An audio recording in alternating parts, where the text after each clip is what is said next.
Bueno, pues entremos en el primer bloque. ¿Por qué invertir? Os decía, invertir es algo imprescindible, es algo esencial, no tenemos elección, tenemos que invertir. ¿Y por qué tenemos que invertir? Pues porque tenemos algo que está horadando nuestros ahorros, ¿no? Está haciendo que valgan cada vez menos, que es la inflación. ¿Qué es eso de la inflación? Bueno, pues como todos sabéis, es la subida que experimentan los precios y siempre se mide en periodos, ¿no? La inflación en un año, la inflación en 5, en 10 o en un mes o lo que sea. Y entonces, los precios es verdad que pueden subir como pueden bajar, pero lo normal es que suban en las economías desarrolladas y en la mayor parte de los periodos históricos. Lo habitual es que suban porque al mismo tiempo que va creciendo la economía siempre hay un pequeño margen de subida de los precios que acompaña al crecimiento económico y la cosa está en mantener ese crecimiento económico sin que la subida de los precios no se vaya de las manos, ¿no? Luego, en otras economías, quizá no tan desarrolladas, la inflación incluso puede alcanzar términos preocupantes, ¿no? Y pasa a ser de moderada a galopante o hiperinflación. Podríamos hablar ya de niveles incluso del 90% o casi del 100%, ¿no? Como los que nos encontramos en países como Venezuela. Y bueno, sí que es cierto que hay excepciones, como ha ocurrido en Japón en determinadas épocas, que se ha producido el efecto contrario, ¿no? O sea, la caída de los precios en lugar de la subida, que es lo que llamaríamos deflación. Pero esto, como os digo, es muy, muy poco habitual, va un poco en contra de la lógica de una economía de mercado y lo habitual es que los precios suban. Entonces, el objetivo de los bancos centrales es asegurarse de que esa subida se mantiene dentro de unos márgenes. O sea, es prácticamente imposible o muy difícil mantenerla a cero, pero, por ejemplo, el objetivo del Banco Central Europeo es procurar que esos niveles de inflación se encuentren pues en el entorno del 2-3%. ¿Cómo se hace para saber a cuánto asciende la inflación? Bueno, pues para calcularla se tiene en cuenta todos los bienes y servicios que consume una familia estándar, ¿no? Se hace una especie como de cesta de la compra hipotética y ahí pues se metería la casa, la comida, la energía, el coche, la ropa, pues todos los bienes, ¿no? Los bienes y servicios que la mayoría de nosotros consumimos. Y entonces se hace una especie como de cesta estándar de bienes, se mide cuánto suben los precios de esos componentes de esa cesta y de ese modo se calcula la inflación, que en el caso español se mide con el IPC, que es el índice de precios al consumo. Luego hay otro indicador para Europa en su conjunto. En cada país pues tienen su propio indicador, pero bueno, todos se basan un poco en este concepto como de cesta de la compra estándar integrada por los bienes y servicios que consume la mayor parte de la sociedad. Aquí a la izquierda de la diapo veis un poco la evolución de la inflación en los últimos años. Como podéis ver, el último dato interanual es del 5,8, perdón, es del 3,5%, el 5,8 es la subyacente. Pues estaríamos en niveles del 3,5%. Pero bueno, el año pasado llegamos a tener niveles del 10 y casi del 11%, un poco también impulsados por el aumento del precio de las materias primas, que a su vez fue consecuencia de la guerra de Ucrania. Entonces, vamos un poco a esas causas, ¿no?, que hacen que suba la inflación. Bueno, pues por un lado, el desequilibrio entre oferta y demanda. Cuando hay más demanda de un bien que oferta de ese bien, pues lo lógico es que los precios suban. Luego también el aumento de los costes necesarios para fabricar ese bien o para proporcionar ese servicio, ¿no? Las materias primas, pues como os comentaba antes, el año pasado, con la guerra de Ucrania, hubo un aumento muy fuerte, ¿no?, en el precio de las materias primas, sobre todo las energéticas, precisamente por todo este conflicto, ¿no?, con Rusia y demás, y eso aumentó, desencadenó pues, un aumento en los precios de muchos otros bienes, ¿no? No solamente las materias primas en sí, sino los bienes para los cuales esas materias primas son imprescindibles, ¿no?, para su fabricación. Y luego las propias expectativas de inflación también generan inflación. O sea que puede haber muchas causas que propicien esa inflación. ¿Y qué pasa con la inflación? Bueno, pues como os comentaba en un principio, el problema que tiene la inflación es que hace que tu dinero valga menos.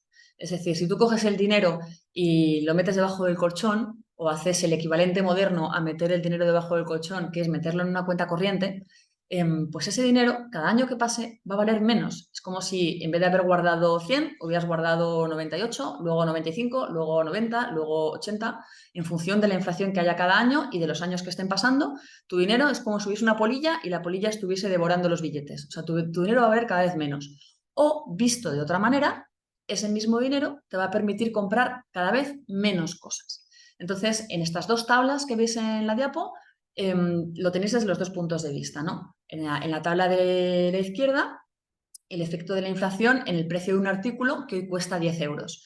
Pues si hoy cuesta 10 euros y la inflación fuera, imaginaos, del 5% anual, pues ese artículo que hoy cuesta 10, pues es que dentro de un año costará 10,5, dentro de 5 años costará 12,7 y dentro de 10 años costará 16.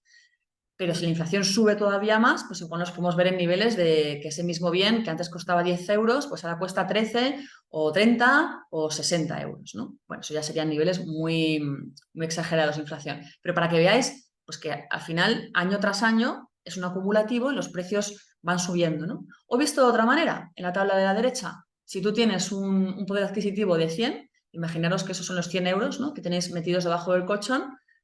¿Cuánto poder adquisitivo estáis perdiendo con esos 100 euros por culpa de la inflación? Bueno, pues al cabo de un año, si la inflación fuera del 5%, es como si esos 100 euros se hubieran convertido en 95 euros. Y a los 2 años, 90. Y a los 3 años, 86 euros. Y así, hasta que al cabo de 10 años, nuestros 100 euros se han convertido en 61 euros. Esto es muy importante, como podéis ver, no solamente en cuanto a los niveles de inflación que se produzcan cada año, como que cada año que pasa, cuantos más años pasan, más importante es ese poder que tiene la inflación.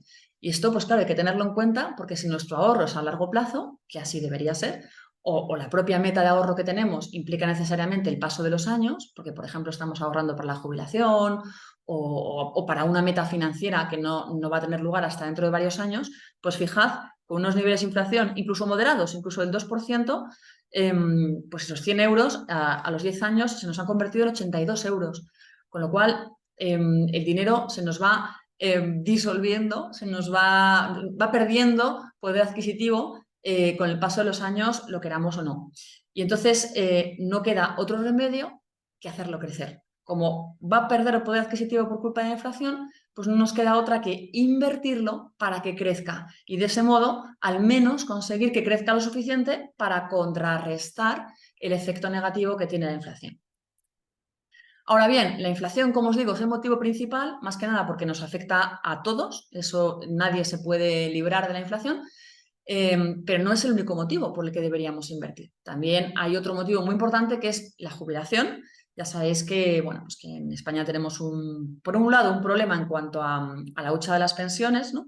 En cuanto al fondo que tenemos para el pago de las pensiones, porque bueno, pues la situación económica no es todo lo bollante que nos gustaría, pero además es que tenemos un problema demográfico, lo que quiere decir que estructuralmente la situación va a ir cada vez a peor, porque tenemos una pirámide demográfica invertida, tenemos una población cada vez más envejecida, y entonces cada vez va a haber menos personas cotizando y poniendo dinero para esa hucha de las pensiones, mientras que al mismo tiempo va a haber cada vez más pensionistas, cada vez más personas a las que hay que mantener y que van a estar tirando de esa hucha, ¿no? O sea, es una situación muy difícil que, bueno, los propios políticos reconocen que van a tener que rediseñar o que bueno, pues que crear soluciones alternativas, posponer de la jubilación, en un momento dado quizá reducir las prestaciones o lo que sea. Pero bueno, que desde luego hay dudas muy razonables de que el día de mañana vayamos a recibir la pensión que nosotros queremos o la que consideramos necesaria para mantener el nivel de vida al que estamos acostumbrados, ¿no?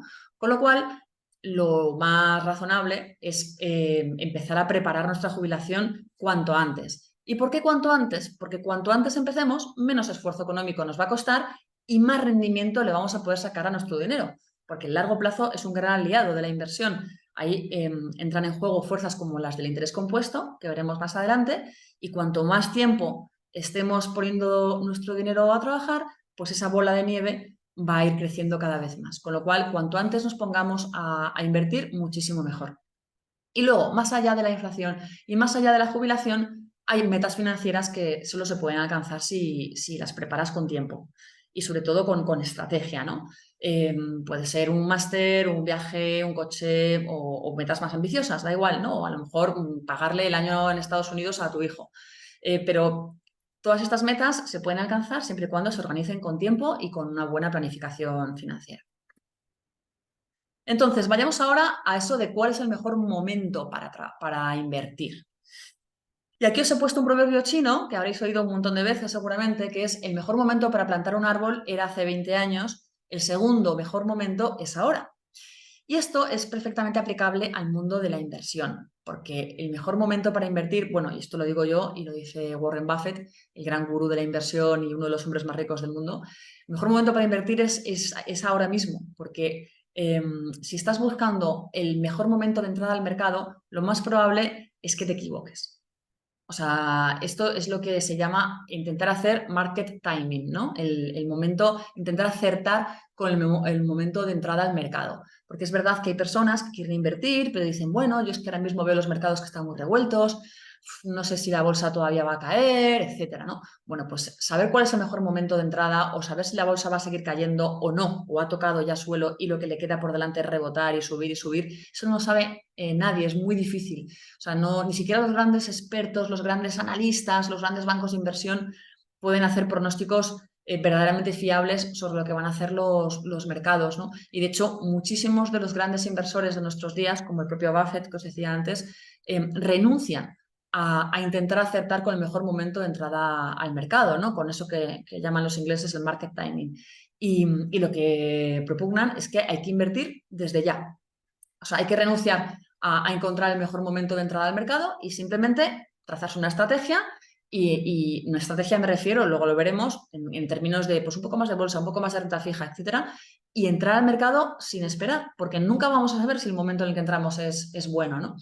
Y luego además hay técnicas que nos permiten de algún modo diluir este efecto negativo que puede suponer entrar en el mercado cuando está a punto de caer. Por ejemplo, si vamos entrando poco a poco, si hacemos una primera inversión inicial, pero luego hacemos unas aportaciones periódicas, ¿no? Pues mes a mes nos quitamos una parte del salario para poder invertirla, ¿no? Ahorrarla e invertirla. Pues eso implica que vamos haciendo aportaciones mes a mes y habrá meses que estemos entrando barato, otras en las que estamos entrando caro, pero poco a poco como iremos entrando de forma paulatina, poco a poco, poco a poco, poco a poco, y iremos ahorrando mes a mes, año tras año, pues eso diluye en muy buena medida cualquier efecto pernicioso que pueda tener el hecho de estar entrando en un mal momento. Pero aunque lo metiéramos todo de una vez, aunque invirtiéramos todo de una sola cantidad, según los expertos, si tu meta es a largo plazo, tampoco tiene gran importancia, porque al final, por mucho que sea un mal momento el actual, primero, no tienes forma de saber si el momento siguiente va a ser peor o mejor, y segundo, lo normal es que en el largo plazo la tendencia sea alcista, ¿no? Además de que te beneficiarás, como veremos ahora, de las bondades del interés compuesto. Con lo cual, si quieres que tu dinero crezca, le tienes que dar tiempo y para que tenga ese tiempo hay que empezar cuanto antes. Bien, pues veremos ahora entonces qué es eso del interés compuesto que os he estado mencionando, ¿no? Que ya os digo que a nosotros nos lo preguntan mucho. Bueno, pues el interés compuesto es aquel interés que se aplica tanto sobre el capital inicial que hemos invertido como sobre los rendimientos que hemos ido acumulando hasta ese momento, ¿no? O sea, nosotros tenemos un dinero que hemos empezado a invertir con él. Y lo hemos invertido, pues imaginad, no sé, en bolsa, en un depósito, ¿no? Y estamos recibiendo una rentabilidad. Pues todos los intereses o toda la revalorización que experimente nuestro dinero se va a calcular siempre sobre todo el dinero que tenemos acumulado, es decir, sobre el que invertimos inicialmente más las ganancias que hemos ido acumulando hasta ese momento. En contraposición, el interés simple solo se calcula sobre el capital inicial. O sea, no tiene en cuenta todos los rendimientos que hayamos ido acumulando por el camino, sino que siempre se calcula sobre el capital inicial. Lo bueno es que prácticamente cualquier cosa en la que invirtáis se va a beneficiar del interés compuesto, tanto si es fondos de inversión, bolsa, renta fija, planes de pensiones, la mayor parte de las cuentas remuneradas, casi cualquier inversión tiene ese efecto beneficioso de interés compuesto. Con lo cual, aquí la clave no está en que andéis buscando qué productos o qué tipos de inversión se benefician del interés compuesto, como de que seáis conscientes de que el interés compuesto es muy beneficioso si le das tiempo. Ahora lo veremos con una gráfica que lo vais a ver muy, muy claro. Pero no es tanto intentar acertar con el tipo de activo o con el tipo de producto, que ya os digo que la inmensa mayoría de los productos de inversión se benefician del concepto de interés compuesto, sino que caigáis en la importancia del tiempo, ¿no? De cómo con el paso del tiempo vuestro dinero crece, pero crece proporcionalmente cada vez más, ¿no? O sea, es un crecimiento geométrico, ¿no? Un crecimiento exponencial. Dice la leyenda que Albert Einstein consideraba que el interés compuesto es la octava maravilla del mundo. Bueno, no sabemos si es apócrifa la leyenda, pero sí que es cierto que es un efecto muy importante, ¿no? El que puede tener sobre nuestro dinero. Ojo, habréis oído hablar también igual de capitalización compuesta. Esto es así porque si estás invirtiendo tu dinero en algo que no te da un interés fijo, como el que te pueda dar un depósito o una cuenta remunerada, sino que lo estás invirtiendo en algo pues, que puede fluctuar, ¿no? Que se puede revalorizar o no, como pueda ser la bolsa, por ejemplo, eh, pues en ese caso habría que hablar más de capitalización compuesta, porque tú no recibes un interés. O sea, tu dinero crece, si tu inversión en bolsa, pongamos por ejemplo, se revaloriza, pero no está recibiendo un interés como tal, ¿no? Estricto sensu. Con lo cual, ahí hablaríamos más bien de capitalización compuesta. Pero igualmente, la idea es la misma. Incluso aunque hablemos de capitalización compuesta, esa capitalización se calcula siempre sobre el último precio, ¿no? Sobre todo el dinero que tienes acumulado hasta ese momento, no sobre el dinero que invertiste inicialmente. Con lo cual, esta bola de nieve de la que os hablo crece y crece cada vez más rápido, que es lo importante. Por eso es importante darle tiempo a nuestro dinero para que las inversiones den fruto, porque va a crecer cada vez más rápido. Así que cada año que pasa sale todavía más a cuenta el hecho de permanecer invertidos, ¿no? Esto se ve mucho mejor con un gráfico. Mirad, aquí tenéis un gráfico en el que comparamos el interés compuesto versus el interés simple, ¿no? El simple sería la rayeta de abajo, la azul, y el compuesto la de arriba, la curva morada, ¿no? Entonces, como veis, al principio, más o menos, los primeros años, el crecimiento es muy similar. Siempre va a ser superior el del interés compuesto, pero es más o menos similar. Pero llega un momento en que cada vez es más fuerte más rápido el crecimiento que tiene el interés compuesto, ¿no? Porque como cada vez crece sobre una cantidad, sobre el acumulado que tenemos hasta ese momento, pues el crecimiento es cada vez mayor. Bueno, pues ahora que hemos visto un poco por qué es tan importante invertir y bueno, por qué es tan importante invertir además en el momento actual, sin esperar a lo que consideremos que puede ser el mejor momento de mercado ni nada, sino darle todo el tiempo posible a nuestro dinero para que nos dé el máximo de rentabilidad.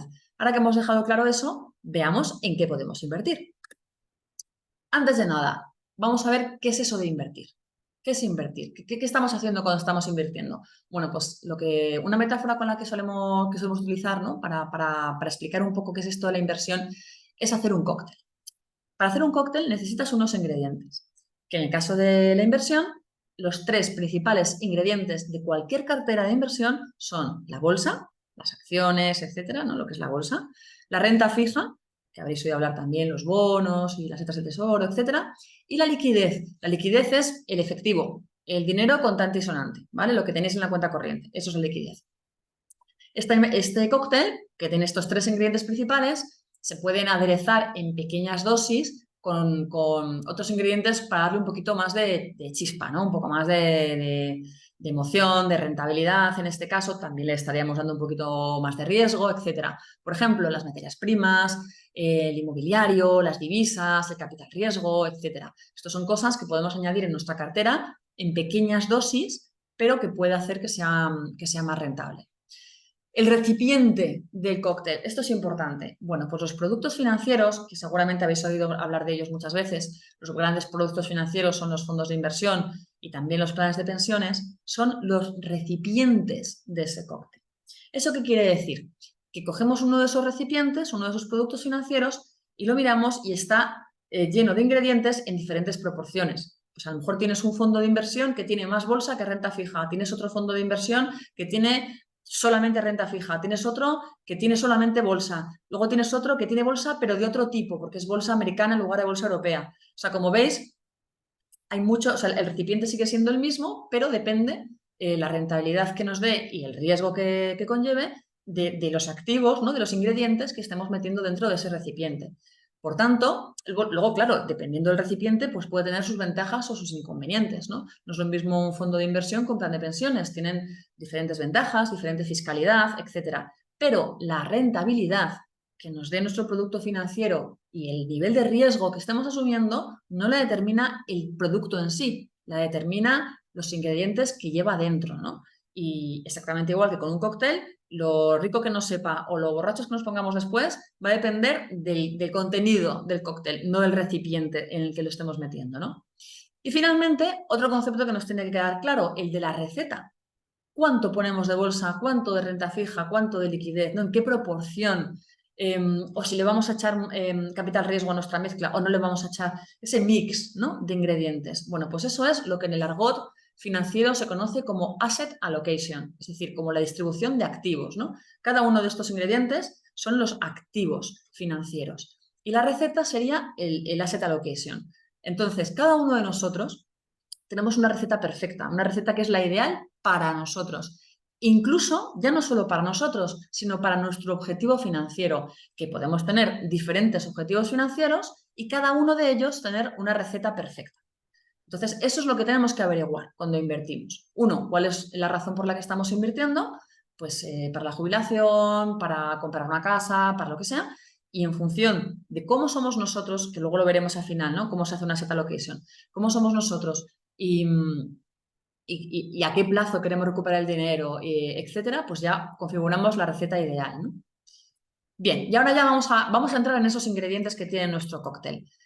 El principal, bueno, el principal, uno de los principales es la bolsa, que es, bueno, aviso, seguro que todos estáis más o menos familiarizados con la bolsa, las acciones, incluso puede que hayáis oído hablar también del concepto de renta variable, que para muchos es equivalente al concepto de bolsa o al concepto de acciones, aunque en puridad no es exactamente igual, ¿no? Porque la renta variable, dentro de la renta variable podríamos incluir también otras cosas que no son exactamente bolsa, como por ejemplo los ETFs, las divisas, las materias primas, etcétera. Pero bueno, en todo caso, la bolsa o las acciones son las partes en las que se divide el capital de una empresa. Cuando estamos comprando una compañía en bolsa, estamos comprando acciones de esa compañía, estamos comprando trocitos del capital de esa compañía. Es decir, nos estamos convirtiendo en copropietarios de la compañía. Lo que pasa es que tenemos un 0,000001% de la compañía, a lo mejor, pero de todos modos somos accionistas de esa compañía, somos copropietarios, porque estamos comprándonos un trocito de esa empresa. ¿Por qué invertimos en bolsa? Bueno, pues invertimos en bolsa por dos razones. La primera, porque confiamos en que ese trocito de bolsa, o sea, ese trocito de compañía que hemos comprado, lo hemos comprado a un precio determinado, pues confiamos en que en un futuro valga más y venderemos nuestras acciones y nos llevaremos la diferencia, ¿no? O sea, apostamos a la revalorización de las acciones que estamos comprando. Y también hay otra forma de beneficiarse de nuestra inversión, que son los dividendos. No todas las compañías pagan dividendos, ni todas pagan dividendos en la misma proporción, pero bueno, muchas sí que lo hacen y es otra de las maneras en las que nos podemos beneficiar de la bolsa, ¿no? Compramos acciones de una compañía y recibimos unos dividendos, que es la parte del beneficio que esa compañía reparte a sus accionistas. Como os digo, no todas pagan dividendo, no porque no tengan beneficios, que a lo mejor no los tienen, sino porque a lo mejor los tienen, pero prefieren emplearlos en seguir creciendo, ¿no? En seguir invirtiendo para su crecimiento. Pero bueno, algunas sí que reparten dividendo y es otra de las formas que tenemos de beneficiarnos. Es cierto que también te puedes beneficiar en bolsa de la caída de las acciones de una compañía. O sea, eso sería adoptar posiciones cortas, que se llama, ¿no? Ponerse bajista. Eso también es una estrategia que se puede utilizar. Es un poco más complicada, un poco más sofisticada, pero bueno, que sepáis que esa posibilidad también está encima de la mesa. Y ahora vamos a ver qué es la renta fija. La renta fija no es tan intuitivo como la bolsa. Todos hemos oído hablar de la bolsa, sabemos más o menos qué es, cómo funciona. La renta fija ya es otro cantar. ¿Qué es la renta fija? Bueno, pues son emisiones de deuda que realiza un organismo, por ejemplo, una empresa, pero también puede ser un gobierno o cualquier otro organismo público, y que se dirigen a un mercado muy amplio, ¿no? A un mercado de muchos inversores. ¿Por qué decimos esto de que es un mercado muy amplio? Porque en realidad emitir deuda es un poco como pedir un préstamo. Imaginaos que hay una empresa que necesita dinero para financiarse porque a lo mejor quiere expandirse internacionalmente, ¿no? Pues hombre, puede ir a un banco y pedirle un préstamo a ese banco y el banco le concederá el dinero y le pedirá unos intereses a cambio.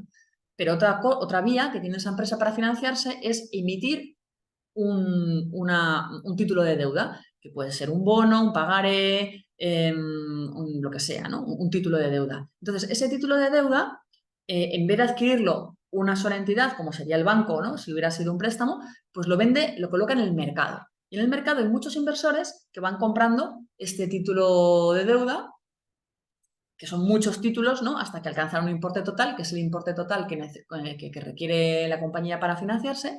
Y la compañía, a esas personas que le están comprando sus títulos de deuda, a los bonistas, les paga un interés periódicamente, normalmente es todos los años, y al cabo de X tiempo, ese X tiempo es el vencimiento del bono, pues cuando vence el bono, les devuelve el capital que los bonistas le han prestado, ¿no? Es un poco como si el mercado, como si los inversores, el conjunto de los inversores, te estuviesen haciendo de banco. Te están prestando un dinero y tú les estás dando un interés todos los años y al final pues les devuelves el dinero que te han prestado. Entonces, como os digo, una de las diferencias con un banco es que habría múltiples prestatarios, que son los inversores, y además, y esto es muy importante, esos títulos de deuda, esos bonos que ha emitido la compañía o el gobierno para financiarse, una vez los ha colocado, los inversores no tienen por qué quedarse con los bonos. ¿Por qué? Porque estos bonos cotizan en los mercados secundarios exactamente igual que lo hacen las acciones. De modo que si tú eres uno de esos bonistas que le ha comprado los bonos a la compañía nada más emitirlos, ¿no? En lo que se llama mercado primario, o sea, la compañía nada más emitir la deuda, tú se la compras. Pero tú en un momento dado dices, bueno, pues es que yo ahora quiero recuperar el dinero que invertí. Pero claro, a lo mejor quedan 5 años hasta que venza el bono. ¿Qué haces? Bueno, pues te vas al mercado secundario y vendes ese bono. Y entonces, por eso los bonos cotizan en los mercados secundarios, porque hay personas que están comprando y vendiendo bonos que a lo mejor se han emitido hace un año, hace 2, hace 3, hace 4, que no han vencido todavía, pero que se han emitido hace un tiempo. Y entonces en los mercados secundarios tú puedes comprar y vender bonos. Evidentemente, pues si tú adquieres uno de esos bonos, pues te pondrás a recibir los intereses en función del tiempo que haya pasado desde que se emitió el bono, ¿no? O sea, tú, si es un bono a 5 años y lo compras cuando lleva 3, pues te quedan 2 años en seguir recibiendo intereses antes de recuperar el capital invertido. Pero bueno, que sepáis, que os quedéis con esta idea de que estas emisiones de deuda, ¿no? Esta renta fija, no se la queda el que la compra y ya está, sino que se queda cotizando en los mercados secundarios, exactamente igual que cotizan las acciones en bolsa, ¿no? Y esta es la razón por la que la renta fija no es fija, por la que la renta fija no da una rentabilidad fija como nos podamos imaginar. ¿Por qué? Porque los fondos de inversión, que es la principal vía que tenemos para invertir en renta fija, cuando compran bonos, ¿no? No lo hacen esperando el vencimiento de ese bono. Es decir, no cogen esos bonos y se los guardan como una gallina clueca y se quedan ahí empollándolos hasta que vence cada uno de los bonos que compran y ya está. Y luego recuperan el dinero y listo. Sino que invierten en esos bonos, igual que hacen los fondos de acciones, esperando la revalorización en el precio, pues aquí hacen lo mismo, ¿no? Compran los bonos en los mercados secundarios esperando a que su precio se revalorice también. Y una vez se revaloriza, pues los venden, ¿no? O sea, la mayor parte de los fondos de inversión, luego hay una categoría muy concreta y minoritaria, que son los fondos buy and hold, que eso sí, guardan los bonos y esperan a su vencimiento. Pero lo normal es que un fondo de renta fija no haga eso. Lo normal es que un fondo de renta fija juegue un poco a la revalorización en el precio que puede experimentar un bono en el mercado secundario. ¿Qué pasa? Que aunque lo normal es que estos bonos pues tengan revalorizaciones positivas en los mercados secundarios, también pueden darse una serie de circunstancias en las que su precio en los mercados secundarios baje, lo que no quiere decir que la compañía vaya a caer en impago, lo que no quiere decir que la compañía no vaya a pagarle a los bonistas los intereses que les había prometido o no les vaya a devolver el capital que invirtieron. Pero como su precio en los mercados secundarios depende de varios factores y la solvencia de la compañía solo es uno de ellos, pues puede haber otros factores en juego que hagan que ese precio caiga, ¿no? Por ejemplo, los tipos de interés. Cuando hay expectativas de que los tipos de interés suban, los precios de los bonos caen en los mercados secundarios. Esto fue lo que sucedió, para que os hagáis una idea, el año pasado. El año pasado prácticamente todos los fondos de renta fija sufrieron fuertes caídas, lo cual hizo que todos los inversores se llevasen las manos a la cabeza, porque la renta fija en realidad es un activo muy conservador. Es muy raro que los precios de la renta fija caigan. De hecho, un poco el paradigma de la inversión arriesgada y muy rentable es la bolsa y el paradigma de la inversión más tranquila, aunque menos rentable, es la renta fija. Sin embargo, el año pasado, aunque también cayeron las bolsas, ojo, la renta fija incluso cayó también, ¿no? ¿Y por qué sucedió? Pues porque subieron muy rápidamente los tipos de interés. Subieron porque los bancos centrales intentaban contener esa inflación de la que hablábamos antes, por culpa de la guerra de Ucrania. Guerra de Ucrania hizo que subieran los costes de las materias primas, lo cual provocó inflación. Como provocó inflación, los bancos centrales tenían que subir los tipos de interés a toda velocidad para contener esa inflación, que ya visteis que llegó a niveles de casi el 11% en nuestro país. Y como la subida de los tipos de interés afecta negativamente a los mercados de bonos, pues todos aquellos que estaban invertidos en bonos o en fondos de bonos, para ser exactos, pues sufrieron caídas. ¿Cuál es la buena noticia? Bueno, pues que un año como el que tuvimos el año pasado, 2022, es súper raro, es un cisne negro en términos de renta fija. De hecho, en términos históricos no había habido un año tan malo en la renta fija desde que se tiene registro. Con lo cual, que os quede claro que el año pasado fue una excepción y que lo normal de cara a la construcción de vuestra cartera es que la renta fija es un activo conservador, con el que habitualmente no se experimentan pérdidas y que al revés es la opción más natural y más lógica para aquellos que busquen un activo pues conservador y que, bueno, pues que no sea tan rentable como la bolsa, pero que dé menos sustos, ¿no? Que tenga menos volatilidad, menos altibajos en el corto plazo. Y ya por último, también un poco para vuestra cultura general, ¿cómo se puede clasificar la renta fija? Bueno, pues os decía, ese emisor de deuda puede ser un emisor público o puede ser un emisor privado, puede ser un gobierno, puede ser una empresa. También se puede clasificar la deuda en función del plazo de vencimiento, de esos años que quedan, ¿no? hasta que los bonistas pueden recuperar su inversión. Si son, si son plazos muy cortos, hablaríamos de letras, como las letras del tesoro. Pues eso se llaman letras porque son muy cortitos esos plazos. Pueden ser bonos o obligaciones. Y finalmente hay otro concepto que es el del rating.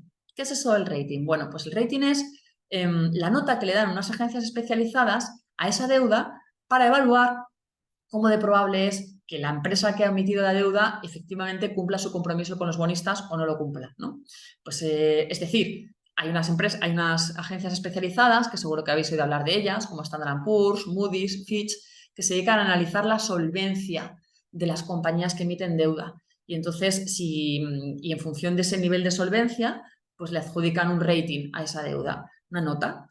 Y entonces, si creen que hay muchas posibilidades de que la compañía efectivamente pague los intereses prometidos y devuelva el capital al cabo de esos años, pues la nota es muy buena. Si creen que la compañía está de capa caída, o si en lugar de una compañía es un país, y estamos hablando de un país emergente que tiene las finanzas hechas polvo, pues igual le pone una nota muy mala, ¿no? Entonces, de cierto listón para arriba, para bien, ¿no? Para buena nota, estaríamos hablando de deuda investment grade, ¿no? Deuda con grado de inversión. Y de ese mismo listón para abajo estaríamos hablando de deuda high yield, que es deuda de high yield por lo de alto rendimiento, porque como sería deuda de más riesgo, cuanto más riesgo tiene esa deuda, más rentabilidad tiene que ofrecer el emisor para que compense la compra de la inversión en esa deuda, ¿no? Por cierto, que a los bonos high yield también se les conoce como bonos basura. Pero bueno, que eso es un poco peyorativo de más, porque en realidad hay deuda high yield que pese a ser high yield, pues ni hay impagos ni nada y al final la compañía o el país de turno paga con lo que tiene que pagar. O sea, para que una compañía o un país entre en impago, verdaderamente se le tiene que dar muy mal porque saben que entonces ya no van a poder volver a emitir deuda en el corto plazo, porque entonces ya nadie se la querría comprar, ¿no? Pagasen lo que pagasen. Bueno, hemos visto los ingredientes del cóctel. De la liquidez ni os he hablado porque es el efectivo, o sea, eso no tiene más misterio, ¿no? Vamos a ver ahora los recipientes, ¿no? Dentro de los cuales vamos a meter nuestra bolsa o nuestros bonos o lo que sea que queramos meter dentro de nuestra cartera de inversión. Pues los recipientes para esas inversiones son los productos financieros, ¿no? Y hay varios productos. Evidentemente, podemos invertir directamente, podemos comprar acciones sin necesidad de hacerlo a través de un producto financiero. O podemos comprar incluso letras del tesoro sin necesidad de hacerlo a través de ningún producto financiero. ¿Qué es lo bueno que tienen los productos financieros? Pues que hay una gestión profesional. O sea, al frente de cada uno de estos productos que os estoy detallando en esta tabla, hay un experto, hay un gestor que se dedica a seleccionar los mejores productos para su fondo o para su plan de pensiones o para su lo que sea, siguiendo el criterio que viene en el folleto, ¿no? Cada uno está especializado en una cosa o tiene una política de inversión determinada y de acuerdo con esos parámetros, pues hay un experto que es el gestor que cumpliendo con esos parámetros, pues invierte, ¿no? Entonces, lo bueno que tiene invertir a través de un producto financiero es eso, que tú no estás comprando acciones y ya está, que tienes que tomar la decisión además de qué acciones compras, sino que a lo mejor compras un fondo de bolsa y en ese fondo de bolsa ya hay un gestor que ese sí es experto y ese es el que tiene la función de seleccionar las mejores acciones en las que invertir. Tu trabajo como inversor es encontrar el fondo de inversión, o mejor dicho, los fondos de inversión que mejor te encajen, porque hay fondos de inversión hay miles de todo tipo, pues como os decía antes, con un poquito más de bolsa, con un poquito más de renta fija, solo de bolsa, solo de renta fija, de diferentes áreas geográficas, con diferentes estrategias, con diferentes estilos de inversión, etcétera, ¿no? Pero bueno, ahora vamos ya, más que al contenido, vamos a la forma, ¿no? ¿Qué diferencia hay entre invertir, por ejemplo, en bolsa a través de un fondo de inversión o a través de un ETF o a través de un plan de pensiones, ¿no? Bueno, pues los fondos de inversión, que son yo creo que el producto más obvio, ¿no? A la hora de invertir, la rentabilidad depende, como os decía, eso va a pasar con todo, con los ETFs y con los planes de pensiones también, depende de la rentabilidad de los activos en los que invierta el fondo. Pues eso, de lo que tenga dentro, ¿no? Si es un fondo de bolsa, si es de renta fija, si el gestor lo está haciendo bien, si no lo está haciendo tan bien, etcétera. Liquidez. ¿Qué es eso de la liquidez? Pues cuándo vamos a poder recuperar nuestro dinero si es que queremos recuperarlo, ¿no? Tenemos una urgencia, lo que sea, y quieres recuperar tu dinero ya. Bueno, pues con un fondo de inversión lo podéis hacer diariamente. Tiene liquidez diaria. Seguridad. La seguridad de los fondos de inversión es máxima y esto es una cosa que no todo el mundo sabe o no todo el mundo tiene clara, porque la gente estamos acostumbrados a pensar en nuestro dinero en términos como si fuesen cuentas corrientes o como si fueran depósitos, ¿no? Y entonces pensamos que están sujetos al riesgo de balance del banco que nos lo ha vendido. De tal modo que si quiebra el banco, pues por ejemplo en el caso de los depósitos, pues tiene que haber un fondo de garantía de depósitos que nos cubra por lo menos una cierta cantidad. Pero con los fondos de inversión o con la bolsa en general, los bonos, esto no va así porque no hace ninguna falta. ¿Por qué? Porque el dinero que invertimos en fondos de inversión no forma parte del balance del banco. Si compramos ese fondo de inversión a través de un banco, no forma parte del balance del banco. O sea, el banco se puede ir a la quiebra tranquilamente, que aún así nuestro fondo de inversión está impertérrito, ni se entera. Ese fondo de inversión está gestionado por una gestora y es que si quiebra esa gestora, tampoco nos importa, porque a su vez la gestora, que es la encargada de decidir, ese es experto el que os hablaba antes, ¿no? Que es la encargada de decidir en qué tiene que invertir el fondo de inversión, tiene a su vez una entidad que es la entidad depositaria, que es la encargada de custodiar los activos en los que invierte el fondo de inversión. Con lo cual, moraleja, pues puede quebrar el banco que te lo ha vendido, puede quebrar la gestora de fondos encargada de gestionar el producto, que aún así tu dinero va a estar, o sea, tu inversión va a estar perfectamente protegida porque imaginaos el ejemplo de un fondo de bolsa, imaginaos que son fondo de bolsa española y que está comprando acciones pues, de la bolsa española. Pues esas acciones están custodiadas en la entidad depositaria, que por cierto no quiebra, y aunque quebrase también estarían fuera de su balance. Pero bueno, eso ya sí que es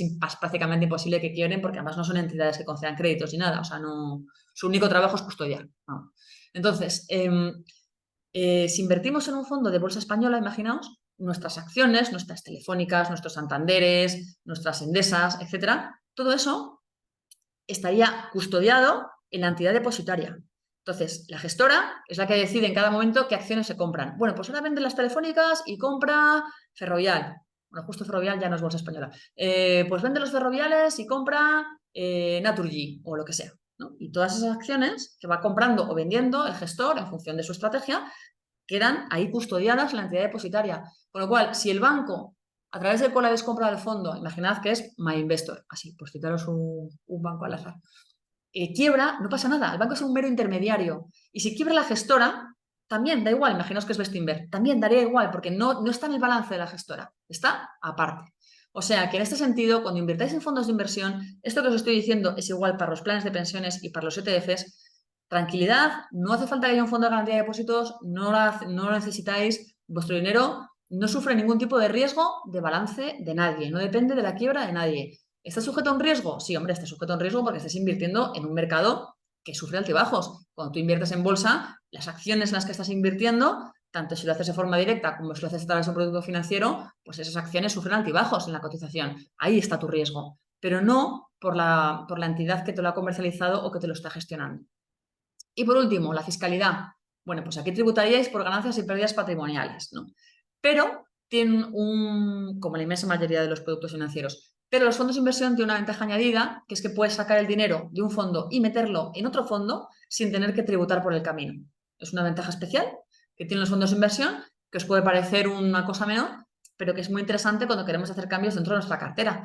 A lo mejor estamos metidos en fondos de bolsa, de repente nos deja de interesar la bolsa por lo que sea, o nos interesa más la bolsa, pero de otro mercado. Pues podemos sacar el dinero de un fondo y meterlo en otro, y si hemos acumulado plusvalías por el camino, no tendríamos que pagar impuestos, porque ese traspaso se puede hacer sin tributación. Siguiente producto, los ETFs. Los ETFs son las siglas de Exchange Traded Fund, que son fondos cotizados. ¿Qué queremos decir con fondos cotizados? Pues que es como si fuesen fondos de inversión, pero que están cotizando en bolsa. O sea, una mezcla entre un fondo de inversión y una acción. La rentabilidad, de nuevo, depende de los activos en los que invierta. Normalmente los ETFs están vinculados a un índice. ¿Qué es un índice? Bueno, pues un índice es como una muestra representativa de lo que hace un mercado en su conjunto. Habréis oído hablar del IBEX 35. Bueno, pues el IBEX 35 no es más que las 35 compañías de la bolsa española que por tamaño, que por el nivel de compraventa de las acciones que tiene cada una, etcétera, ¿no? Por el interés que suscitan sus inversores, pues que más se negocian, ¿no? En la bolsa española. Entonces, este índice recoge esas 35 compañías para que de algún modo tengamos un botón de muestra de lo que está haciendo la bolsa en su conjunto. Y así, si tú quieres un poco como seguir la tendencia de la bolsa, pues en vez de comprarte todas las compañías que invierten en bolsa o de fijarte en todas las compañías que están cotizando en bolsa, pues con que te fijaras en el índice, que es un poco como ese botón de muestra, pues te valdría, ¿no? Incluso podrías invertir solo en las compañías que integran el índice. Pues lo mismo hay índices para todos los mercados y para todos los tipos de activo. En Estados Unidos es muy conocido el S&P 500, que son las 500 compañías más representativas de la bolsa americana, que hay miles de compañías cotizando en Wall Street, pero estas 500 serían las más grandes, ¿no? Las más líquidas. Entonces hay productos como los ETFs que en vez de el gestor de estos productos, en lugar de intentar ver qué compañías son las que van a subir más que las demás, ¿se entiende? Pues lo que hace es comprar las compañías que integran el índice. Es decir, no pretende hacerlo mejor que el conjunto del mercado, sino hacerlo igual que el mercado. ¿Por qué? Porque de ese modo no lo hace peor que el mercado, que es muy difícil hacerlo mejor que el conjunto. Y entonces, para hacerlo igual que el mercado, pues imita lo que hacen los índices, ¿no? Replica la composición de estos índices. De modo que los ETFs son productos que replican el comportamiento de los índices, que cotizan como en bolsa, con lo cual la liquidez, esa de la que hablábamos antes, ¿no? La posibilidad de recuperar el dinero es a tiempo real, porque cotizan. Y como os comentaba antes, su nivel de seguridad es el mismo que de un fondo de inversión, no entran dentro del balance ni de la gestora ni del comercializador, y tributan también por ganancias y pérdidas patrimoniales, solo que tienen una desventaja, y es que no permiten ese traspaso del que hablábamos antes sin tributación. Si tú sacas el dinero en un ETF y lo metes en otro, tienes que tributar por el camino. Siguiente, planes de pensiones. De nuevo, la rentabilidad depende de los activos en los que invierta. Esto, hablando de planes de pensiones, es mucho decir, porque hay mucha gente que tiene la impresión de que los planes de pensiones son menos rentables que los fondos de inversión. Recordad lo que os decía antes del cóctel. El plan de pensiones es la copa de balón y el fondo de inversión es el vaso de tubo. O sea, ninguno de los dos cócteles va a estar más rico que el otro ni va a emborracharte más que el otro, porque lo importante es el contenido. Pues es igual. El plan de pensiones será rentable en función de los activos que tenga dentro. Hoy en día hay muy buenas gestoras de planes de pensiones e incluso de planes de pensiones indexados. Lo que veíamos antes los ETFs. Hay fondos de inversión indexados, hay planes de pensiones indexados y hay ETFs. O sea, tenemos muchas maneras de invertir haciendo exactamente lo mismo que hace el conjunto del mercado o haciendo exactamente lo mismo que hace el índice. Con lo cual, si antes, es verdad que antes los planes de pensiones había muchos que estaban muy mal gestionados, pero era más culpa del gestor del plan de pensiones, no porque el producto en sí sea un mal producto. Y hoy en día, pues puedes encontrar planes de pensiones muy, muy capaces y que lo hacen muy bien. Liquidez. Ese es su gran hándicap. ¿Por qué? Porque son productos que están pensados sobre todo para la jubilación, con lo cual la ley solo permite recuperar el dinero a priori cuando te jubilas. Es verdad que luego hay una serie de supuestos, pues si estás en paro, si se produce una situación de invalidez o lo que sea, ¿no? También si han pasado al menos 10 años desde que has realizado tus aportaciones al plan de pensiones. Entonces, bueno, es un producto que no es tan líquido como los otros dos que os mencionaba antes, pero a cambio tiene una ventaja fiscal enorme. Y es que el dinero que tú inviertes en un plan de pensiones, que es un máximo, no puedes invertir más de 1.500 euros todos los años, bueno, pues ese dinero que tú inviertes te lo descuentas, te lo desgravas de tu declaración de la renta. O sea, es un dinero que no paga impuestos. O que no paga impuestos hasta que recuperas el dinero, hasta que rescatas ese plan de pensiones, ¿no? Hasta que recuperas tu inversión. En ese momento, tanto el dinero que has invertido como la rentabilidad que hayas acumulado ya tributa, ¿no? Tributa ya en el IRPF, porque como no tributa en un principio, tributará después. Pero ¿qué es lo bueno? Que como es un producto pensado para la jubilación, pues lo más probable es que cuando tú te jubiles, el tipo marginal que tengas, ¿no? Ese porcentaje que se queda Hacienda de tu salario, pues será probablemente mucho más pequeño que el que tienes que pagar ahora. Con lo cual, aunque es un dinero que paga impuestos de todos modos, como está pensado para que pagues los impuestos cuando rescates la inversión y no lo vas a rescatar hasta dentro de X años cuando te hayas jubilado, tu tipo marginal será menor y pagarás menos impuestos. Con lo cual, ahí tienes ya una ventaja fiscal súper importante. Y luego hay una segunda ventaja fiscal, que es el propio aplazamiento en el pago de los impuestos. O sea, pensad que este dinero, como os lo desgrabáis de la declaración de la renta, no paga. Paga cuando te jubilas. Y si te jubilas, imagínate, dentro de 20 años o de 30 años, ese dinero que no has pagado en impuestos, que lo pagarás luego, pero que todavía no lo has pagado, es un poco como si Hacienda te estuviese haciendo un préstamo. En plan de, mira, me debes esto, pero en vez de pagármelo ahora, me lo vas a pagar dentro de 20 años. Te está prestando dinero a Hacienda, ¿no? Pues ese dinero que te está prestando Hacienda, como si dijéramos, está trabajando para ti.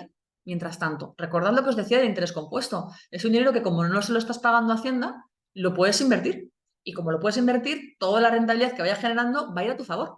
Mientras que si lo hubieras pagado a Hacienda desde un principio, olvídate. Es un dinero que ya no puedes invertir, que ya no va a generar rentabilidad y que en todo caso le genera rentabilidad a Hacienda, si es que lo invierte, pero a ti no. Con lo cual, el propio aplazamiento en el pago de impuestos ya es positivo per se. Incluso aunque el día en que nos jubilásemos tuviésemos un tipo marginal idéntico al actual, da igual. En todo caso, el mero hecho de aplazar el pago de impuestos también tiene muchas ventajas, ¿no? Con lo cual, producto plan de pensiones, dadle una pensada porque fiscalmente es súper, súper atractivo y ya os digo que en términos de rentabilidad hay productos muy interesantes que lo hacen mejor que el índice o igual y que merece la pena que les echéis un vistazo. Y por último, perdón, que me voy. A ver. Los depósitos y las cuentas. Bueno, estos ya lo sabéis. Aquí la rentabilidad depende pues, del tipo de interés que te pague el banco. La liquidez, ya sabéis que es con penalización.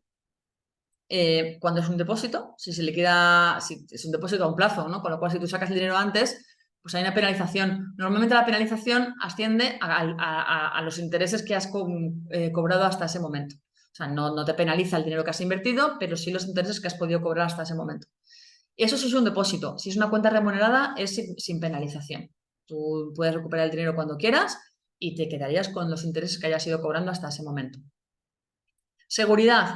Aquí sí, este dinero sí forma parte del banco, del balance del banco que te lo está vendiendo, ¿no? Que te está vendiendo este producto. Con lo cual, ahí sí que está sujeto a la quiebra del banco. Si el banco quiebra, ahí sí que estarías perdiendo tu dinero. Por eso es por lo que existe el Fondo de Garantía de Depósitos, tanto en España como en la Unión Europea. Y este fondo de garantía cubre hasta 100.000 euros por titular y por banco.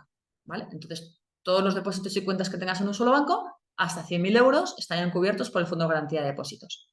¿Y cómo tributan? Pues como rendimientos del capital mobiliario. Bien, ¿qué os decía en el índice que os iba a comentar de que invertir es barato y demás? Bueno, pues es que también existe otro, otro tópico que me gustaría desmontar y es que los productos financieros, bueno, pues que hay que tener mucho dinero, que hay que tener mucha capacidad de ahorro, porque fíjate, porque yo quiero invertir, pero no puedo, no tengo dinero, no llego a fin de mes, es que me lo he gastado, es que tal.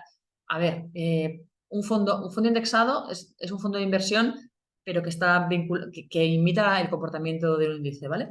Bueno, pues los fondos indexados, los fondos de inversión de gestión activa, que son aquellos que intentan hacerlo mejor que el índice, los planes de pensiones, las acciones, todo esto, los precios mínimos son los que veis en la tabla. Desde 1 euro, desde 10 euros te puedes comprar un fondo de inversión. O sea, no hay excusa. O sea, puedes invertir desde ya. O sea, deberías hacerlo desde ya, como os comentaba en un principio, y desde cualquier mínima capacidad adquisitiva que tengas, o sea, desde la más mínima capacidad de ahorro que puedas tener, ya podrías empezar a construirte tu propia cartera. Incluso, si quisierais contratar un servicio de carteras gestionadas, que ahora veremos qué es, lo que os comentaba de los servicios de robo-advisor y demás, hoy en día ese servicio se ha abaratado enormemente gracias a las nuevas tecnologías y desde 150 euros ya podrías tener una cartera gestionada.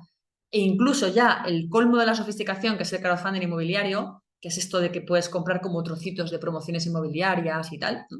Invertir en real estate a lo grande, desde 500 euros puedes también meter ese punch ese ingrediente de nuestro cóctel de real estate, se lo puedes meter a tu cartera desde 500 euros. O sea que puedes llegar a invertir en un montón de cosas desde mínimos muy, muy asequibles. Los fondos de capital riesgo, por ejemplo, que antes era solamente prerrogativa de los ricos y de los altos patrimonios, ahora desde 10.000 euros también puedes invertir en un fondo de capital riesgo. O sea, que es una cantidad, bueno, pues más razonable, ¿no? 10.000 euros. Quiero decir que ahora ya no hay excusas desde un punto de vista de dinero. Ya os digo, desde 1 euro te puedes comprar un fondo de inversión. O sea que es más ponerse a la tarea, aprender un poquitín, interesarse y aunque sea trastear, ¿no? Empezar a crear nuestras carteras y a pensar nuestros objetivos financieros y a crearnos unas carteras ad hoc para intentar alcanzarlos. Y ahora vamos a ver cómo se hace esto, ¿no? Tercer bloque. Bueno, antes de invertir, ¿qué es lo que hay que hacer antes de invertir? Lo primero, preparar un colchón anti imprevistos, para que en el caso de que nos pase cualquier cosa, de que se nos rompe el coche, el dentista, no sé qué, tengamos una necesidad financiera acuciante y repentina, pues tengamos un dinero ahorrado, ¿no? Es importante contar con esta capacidad de ahorro, ¿no? Los expertos en planificación financiera hablan de la regla del 50-30-20, en el sentido de que la mitad, el 50% de nuestros ingresos debería irse a gastos básicos, el 30% a caprichos y el 20% a este ahorro para el futuro que es el que utilizamos para invertir, ¿no? Pensad vosotros en la regla de 50-30-20 y ahora pensad qué es lo que hacéis vosotros con vuestro dinero. Es que esto a todos nos pasa cuando vemos estas cifras de ostras, o sea, algo estoy haciendo mal. Y por otro lado, el colchón ante imprevistos. Pues ahora que tenemos un poco estructuradas nuestras finanzas, 50-30-20, bueno, pues ese 20, lo primero que hay que hacer con ese 20 es el colchón, ¿no? El colchón de liquidez al que puedas recurrir si te vienen mal dadas, que es un colchón que, pues también, según hay muchas teorías al respecto, pero bueno, lo ideal es que sea más o menos tu salario durante 6 meses, ¿no? Que te permita cubrir las necesidades de tu economía familiar entre 3 y 6 meses. Y el resto, una vez ya hecho este colchón, el resto de tus ahorros ya se pueden dedicar a la inversión. Tan malo es no tener un colchón antiimprevistos como tener un colchón antiimprevistos desmedido.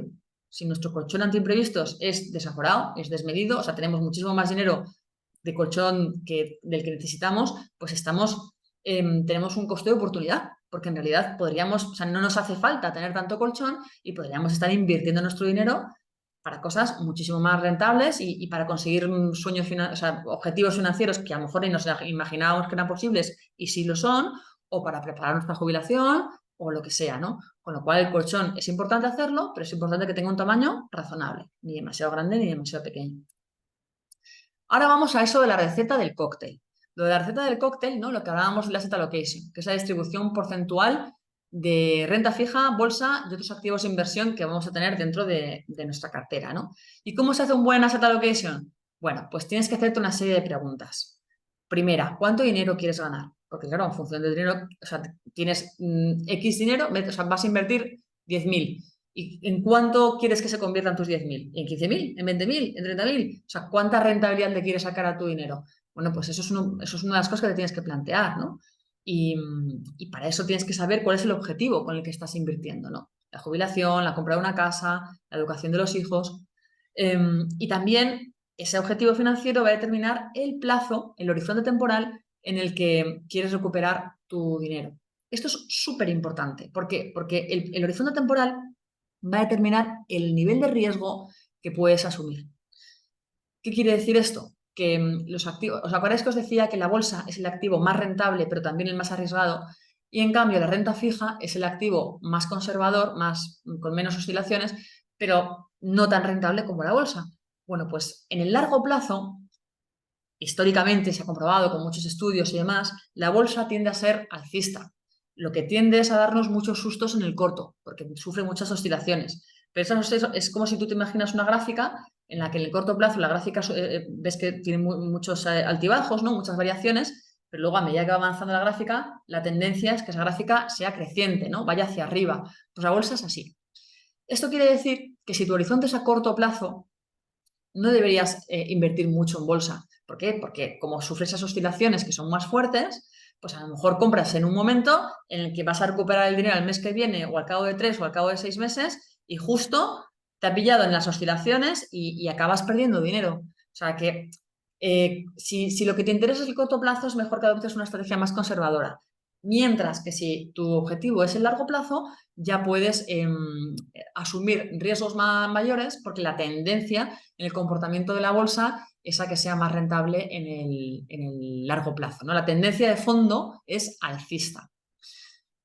¿Qué más cosas tienes que tener en cuenta? La diversificación, aquello de no poner todos los huevos en la misma cesta, ¿no? ¿Cómo puedes diversificar? Bueno, pues tanto por tipos de activo, bolsa, renta fija, etcétera, como por áreas geográficas. Y la cosa es optimizarlo, ¿no? O sea, que el nivel de riesgo que asumas sea el menor necesario para conseguir la rentabilidad que quieres. Otro factor esencialísimo, tu personalidad. Tienes que ser capaz de dormir tranquilo. O sea, a lo mejor lo eficiente en tu caso es que tengas una... O sea, imagínate que tu objetivo financiero es invertir, pues, por ejemplo, para la jubilación, y eso es algo que se va a producir dentro de muchos años.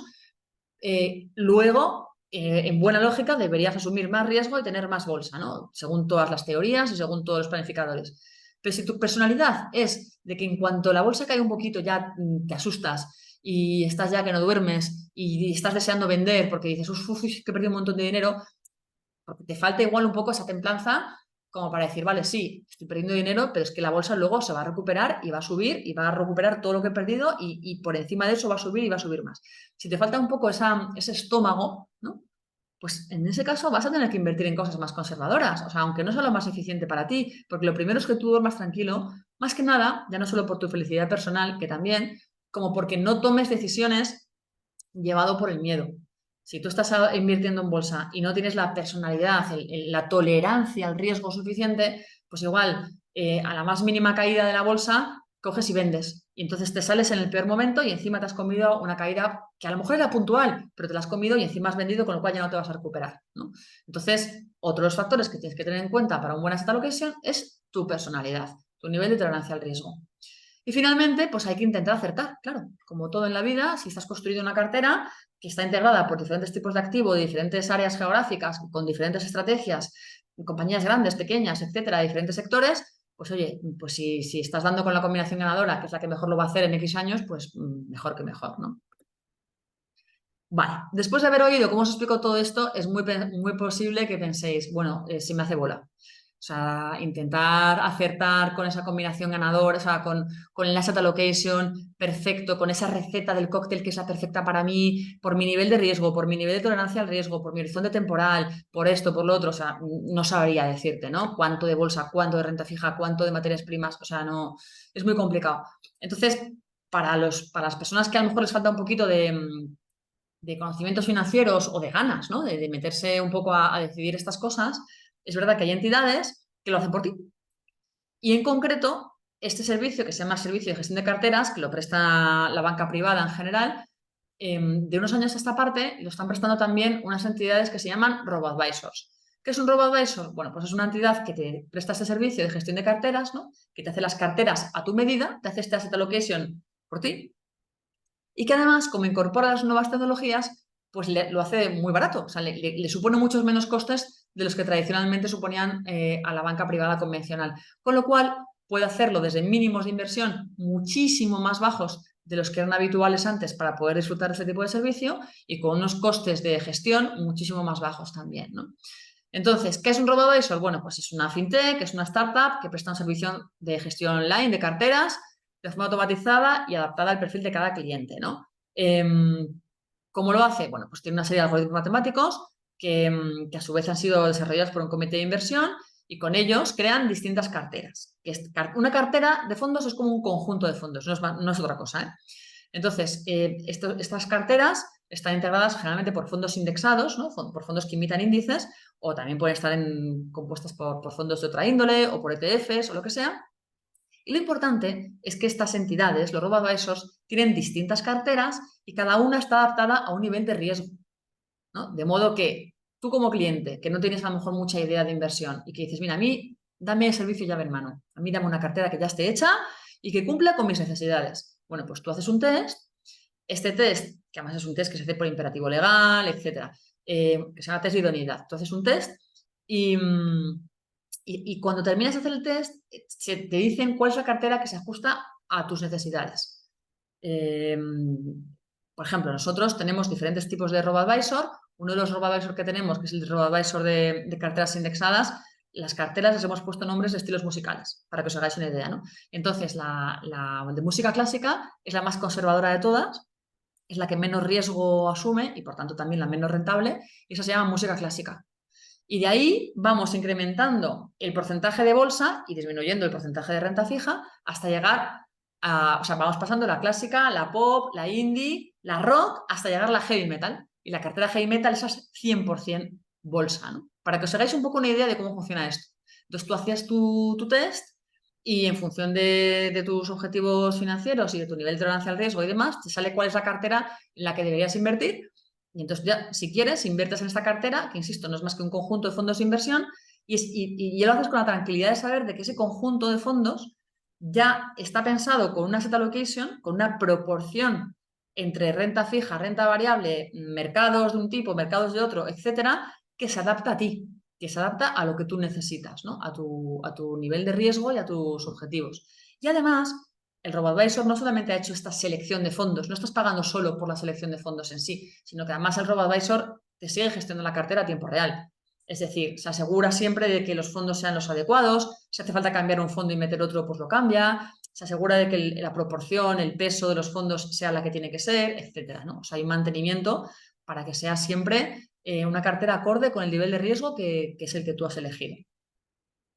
Y luego, bueno, pues como curiosidad, los RoboAdvisor híbridos son aquellos que incorporan la intervención humana, que por mucho que haya un algoritmo matemático, pues siempre hay una persona un poco vigilando, ¿no? Y tomando decisiones si es necesario, mientras que hay otros que son puros, ¿no? Que es 100% tecnología. Tenemos la vocación de ser un banco de inversión, o sea, ser un marketplace de inversión, como el Amazon de la inversión, para el común de los mortales, ¿no? Entonces, bueno, pues cuando te abres una cuenta en MyInvestor, se te abre al mismo tiempo una cuenta de valores, también gratis, sin mantenimiento, sin apertura, sin cancelación ni nada. Con lo cual tú ya vas a poder invertir en lo que quieras, si quieres. Y si no, pues no inviertes. Pero bueno, si quieres vas a poder invertir.